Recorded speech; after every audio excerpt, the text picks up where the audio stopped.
o escândalo da graça. Vamos imaginar apenas como uma ilustração que Jesus, o Filho de Deus, o Salvador e o Messias, tivesse vindo ao mundo nos nossos dias, ao nosso país, e que no ano de 2009 ele viria pela razão pela qual ele veio, para ser um sacrifício pelo pecado. Se de fato ele tivesse vindo neste momento e nesse lugar para morrer, ele teria sido morto pela razão oposta pela qual ele foi morto no século I em Israel. Pela razão totalmente contrária. Quando ali no século I em Israel, ele foi rejeitado, ele foi desprezado, ele foi odiado, ele foi assassinado. Pelo motivo de que ele não era suficientemente religioso, suficientemente. Essa foi a razão pelos padrões dos líderes religiosos judeus, principalmente os fariseus. Ele não era santo o bastante. Se de algum modo santo, ele não era justo o bastante. Se de algum modo justo, ele não era suficientemente exigente, ele não era suficientemente legalista, ele não era suficientemente condenador, ele não era suficientemente intolerante, ele não era suficientemente julgador, ele não era suficientemente discriminador. Ele tinha um padrão inferior à visão religiosa dominante do mundo. Bem, se Jesus viesse hoje ao nosso país e no nosso tempo, ele seria santo demais, demasiadamente justo, exigente demais, muito legalista, extremamente condenador, intolerante demais, muito julgador e extremamente discriminador. E a nossa geração o mataria por causa disso. Totalmente o oposto.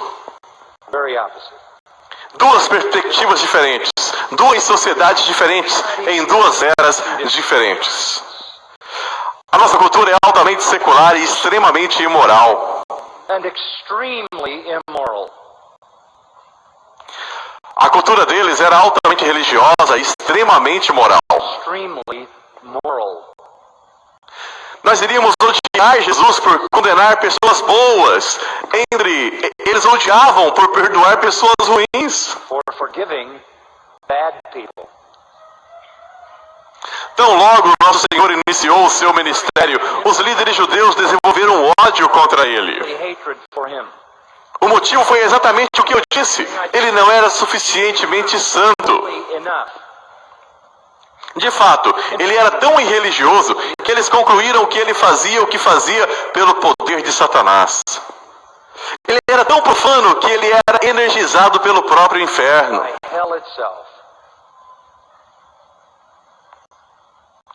Eles condensaram esse ponto de vista e fizeram dele um mantra. Eles o chamaram com desprezo de amigo dos pecadores. Qual foi o pior que eles falaram dele? Essa foi a coisa mais desprezível e patética que eles inventaram sobre ele. O amigo, de fato, dos coletores de impostos e pecadores, inacreditável, absolutamente inacreditável. Que ele se achegaria ao pecador ou permitiria que o pecador se achegasse a ele. No capítulo 15 de Lucas, todos os coletores de impostos e pecadores se achegam a ele para ouvi-lo. Mas os fariseus e os escribas começaram a murmurar, dizendo: este homem recebe pecadores e come com eles. Essa foi a questão que os levou a rejeitar Jesus. O ultraje era que aquele que reivindicava ser o mais santo e o mais justo Filho de Deus, aquele que disse ser o Senhor dos céus e o Messias, estava à vontade com pecadores. A separação define os fariseus. Eles nunca desejaram estar na companhia dos pecadores. Na verdade, o rabino costumava dizer: você só chega perto de um pecador somente para ensinar a lei àquele pecador. Na parábola de Lucas 18, onde o fariseu e o publicano vão ao templo para orar, o fariseu fica de pé e ora assim, a propósito de si para si mesmo, como está dito: Deus, obrigado por eu não ser como as demais pessoas, ladras, injustas e adúlteras, como este publicano. collector. Nada havia, nada senão a mácula para os pecadores, para a categoria dos pecadores. Jesus ficava tão à vontade com pecadores. Resumindo, meus amigos, este era o escândalo da vida de Jesus. Esse era o escândalo do seu ministério. Ele era amigo dos pecadores. Você pode chamar isso de um escândalo da amizade com os pecadores, ou pode chamar isso simplesmente de um escândalo da graça. Jesus recebia bem os penitentes e pecadores, e Jesus rejeitava os fariseus impenitentes e cheios de justiça própria. Ora, é claro que essa é a glória do Evangelho, não é? Essa é a glória do Evangelho. Que Deus recebe pecadores. Essa é a glória do Evangelho. Paulo explica isso no coração da carta aos Romanos. Por exemplo, no capítulo 3, versículo 25, ele nos diz que Deus fez de Cristo uma propiciação através do seu sangue,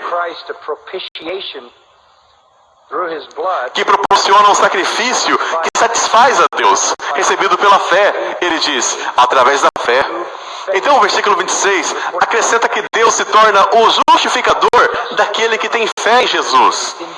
Justificação e salvação vem sobre aquele que tem fé em Jesus. No capítulo 4, versículo 5, diz que ele justifica o ímpio porque a sua fé é atribuída como justiça. Então Deus justifica aquele que tem fé e que reconhece que ele mesmo é ímpio. Deus justifica o ímpio que tem fé. Justifies the ungodly who has faith. Romanos capítulo 5, versículo 6. Quando nós éramos fracos, Cristo morreu a seu tempo. Aqui está o versículo chave para o ímpio. Ele não morreu pelo piedoso, ele morreu pelo ímpio. Ele justifica o ímpio. Isso é o Evangelho. A glória do Evangelho não é que Deus concede salvação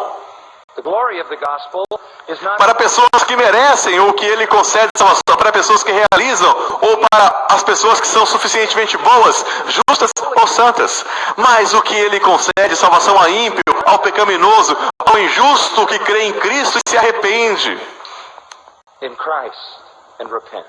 Este é o escândalo da graça, e ele escandaliza todo o sistema de justiça pelas obras que existe.